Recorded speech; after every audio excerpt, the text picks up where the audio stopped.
Hace unos meses, la mayor filtración de documentos secretos de la historia dejó al descubierto la diplomacia mundial, toda, pero especialmente la de Estados Unidos. Ustedes seguramente lo recordarán y lo asociarán a este nombre, Wikileaks, la web que se hizo con esos documentos secretos que publicaron después 5 grandes medios de comunicación: The Guardian, New York Times, Le Monde, Der Spiegel y aquí en España, El País. Wikileaks tiene una cabeza visible, que es Julian Assange, actualmente en el Reino Unido.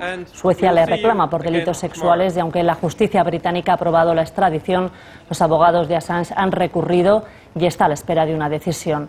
Otro personaje en esta historia es el soldado Bradley Manning, de 23 años, preso en una cárcel militar de máxima seguridad en Virginia, acusado de entregar a Wikileaks cientos de miles de informes clasificados sobre las guerras de Irak y Afganistán y los cables secretos del Departamento de Estado que publicaron esos 5 grandes medios de comunicación.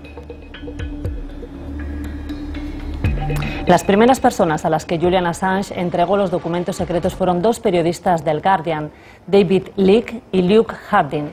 Los dos han escrito La historia o la intrahistoria, un libro titulado Wikileaks y Assange, y cuyos derechos ha comprado Steven Spielberg para llevarlos al cine. Esta tarde nos acompaña David Leake. Buenas tardes, bienvenido.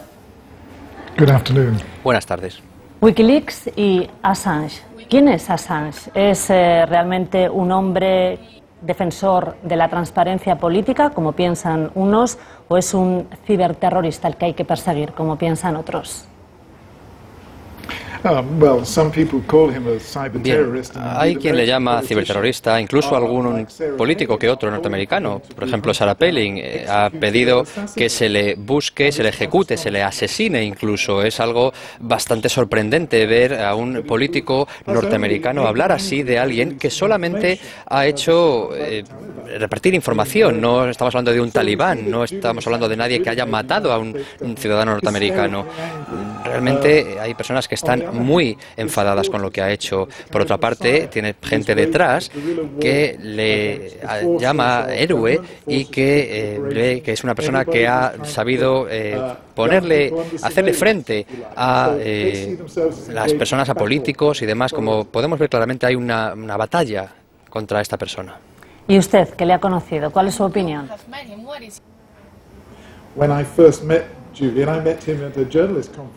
La primera vez que le conocí fue en una conferencia en Noruega y me dijo: tengo una cosa que enseñarte. Fuimos a mi habitación de hotel, cerró la puerta, echó la llave y me enseñó su ordenador y me enseñó un vídeo muy sorprendente, un vídeo de un helicóptero, cómo se veía perfectamente cómo mataba a civiles en Bagdad. Y era un incidente, por supuesto, muy controvertido. Y me dijo que tenía la intención de hacer eso público, de revelarlo al mundo, y era un material que me dijo que se suponía venía de un joven soldado norteamericano llamado Bradley Manning, y por supuesto me interesé mucho por esa historia. Me dijo que estaba dispuesto a compartir el resto de la historia con el periódico The Guardian y si podíamos ayudarle a hacerlo. Lo hicimos y lo hemos convertido en una celebridad, en un personaje de calado internacional. Assange ahora lo busca la justicia sueca, él está en el Reino Unido, como decíamos, está reclamado por delitos sexuales. ¿Tiene esta reclamación, esta persecución, algo que ver con su trabajo? ¿Podemos pensar que es una excusa para desactivarle?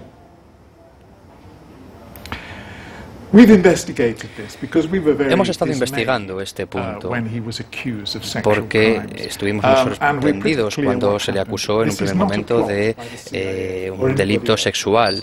No se trata de una treta de nadie en particular contra esta persona. Creo que es el resultado de lo que le ha llevado eso que él ha hecho.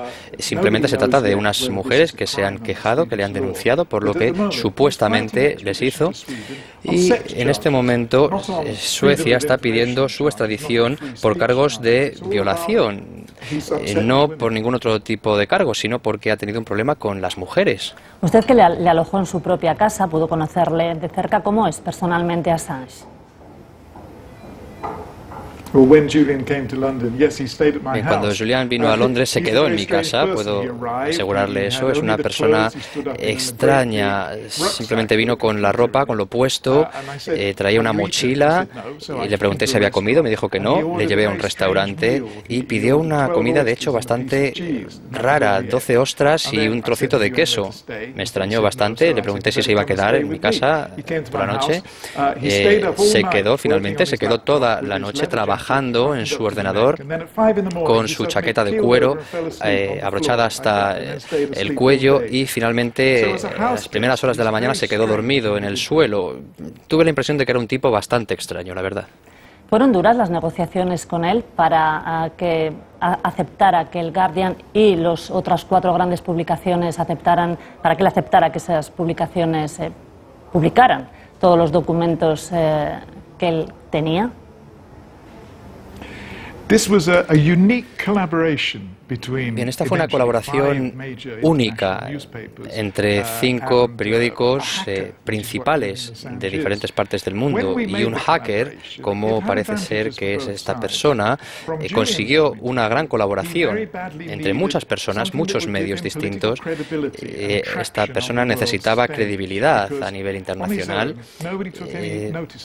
y, por supuesto, nadie se fijaba en él de forma, digamos, única, pero entre todos hicimos que se convirtiera en una estrella internacional, una sensación internacional, como digo. En mi opinión, fue muy valioso el poder colaborar con Julian. De esta forma pudimos hacernos con ese material y analizar todo ese material que él tenía. También fue muy importante para nosotros, especialmente, por ejemplo, para mi periódico, para The Guardian, en el Reino Unido.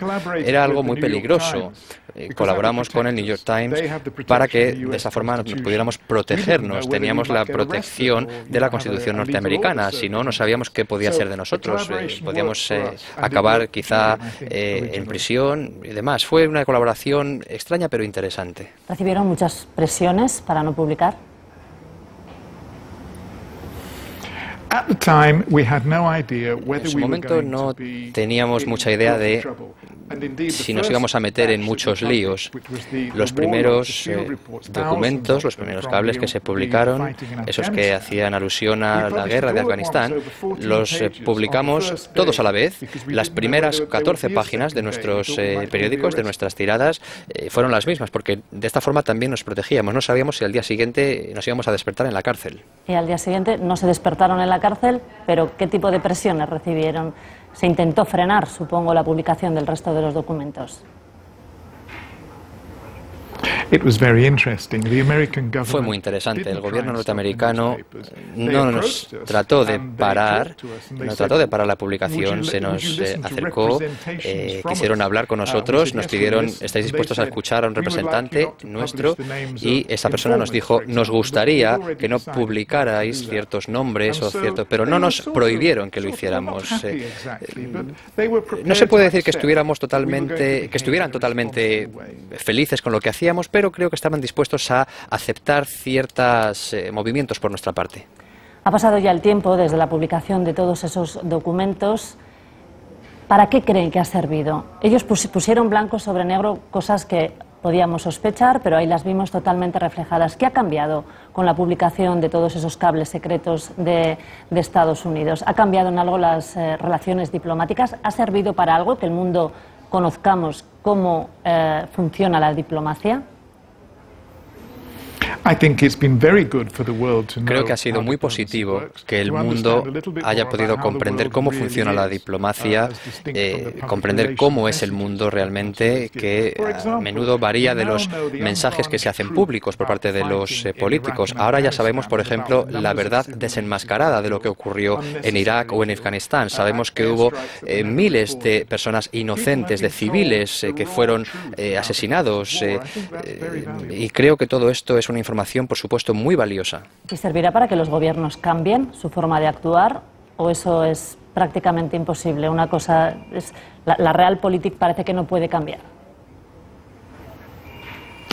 El resultado inmediato de todo esto es que va a haber mucha menos información en el futuro, porque el Departamento de Estado, por ejemplo, antes enviaban estos cables de información a través de bases de datos que se compartían y ahora ya han puesto una especie de tapón y ya no comparten esta información de esa forma tan abierta, digamos. Creo que a largo plazo, gracias a Internet, se están creando enormes bases de datos que contienen documentos, archivos, y cuando estas bases de datos se comparten, viajan, digamos, entre los países y no se conoce forma a día de hoy de parar esto. Las personas pueden acceder a esta información, estén donde estén, y creo que esto va a seguir en esta tendencia. O sea, que quizás podemos seguir sabiendo cómo funcionan los entresijos, las entretelas de los gobiernos. Hay un personaje que es vital en toda esta historia, que es el soldado Manning. Él habla de su deseo de hacer justicia. ¿Qué hay detrás de esa afirmación? ¿Lo han podido comprobar? Bradley Manning is the person who has Bradley Manning es la persona que ha pagado el precio más alto, sin duda. Se trata de un soldado muy joven, un soldado americano de 22 años, que decidió, al parecer, llevar a cabo la operación de hacker, de pirateo informático más grande de la historia. Parece ser que lo hizo por motivos políticos. No estaba feliz cómo se había tratado a las personas en Irak, no estaba de acuerdo, y parece ser que no lo hizo por dinero ni lo pasó a un gobierno extranjero como represalia hacia su propio gobierno. Creo que simplemente lo hizo por convicción y creo que va a pagar las consecuencias durante mucho tiempo. Él, en efecto, como les decíamos al principio, está encarcelado en una cárcel de máxima seguridad de Virginia. Bueno, pues todos estos datos y muchos más los pueden encontrar en el libro que ha escrito David Leak y Luke Hardin, Wikileaks y Assange. David, gracias por haber estado en la tarde. Thank you very much. A ustedes, muchas gracias. 6:30, vamos a refrescar la actualidad y enseguida pasamos la página de la cultura y vemos los estrenos que vienen a las carteleras mañana.